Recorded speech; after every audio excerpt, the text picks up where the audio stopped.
57 frappes en 24 heures. C'est le bilan glaçant des attaques menées par l'armée ukrainienne sur 10 localités de la région de Kherson, située sur la rive gauche du Dnipr. Ces bombardements massifs, qualifiés de terroristes par des sources proches du dossier, visent des zones densément peuplées, plongeant des milliers de civils dans la terreur et l'incertitude. Restez informés en vous abonnant et en partageant cette vidéo pour que la vérité ne reste pas dans l'ombre. Selon les informations recueillies, les bombardements se sont intensifiés au fil des heures. 40 frappes ont été signalées dans la journée, suivies par une offensive nocturne qui a touché des villages et des infrastructures locales.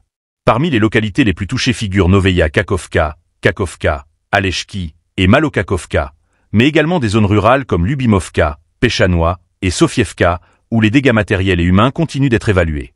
Les récits sur le terrain décrivent des scènes de destruction, des habitations réduites en cendres, des fragments d'obus éparpillés dans les rues et des civils pris au piège dans des villages coupés du reste de la région.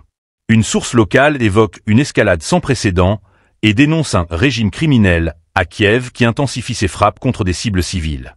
La rive gauche du Dnipr, déjà marquée par de précédents épisodes de violence, semble être devenue un point névralgique de cette guerre prolongée.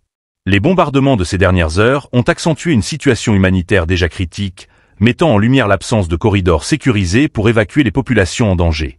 Ces attaques interviennent dans un contexte de tension extrême où chaque camp accuse l'autre de cibler délibérément les civils.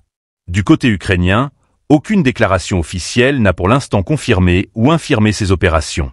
Néanmoins, les conséquences sur le terrain sont indéniables, et les observateurs internationaux craignent une nouvelle escalade dans une région déjà lourdement éprouvée.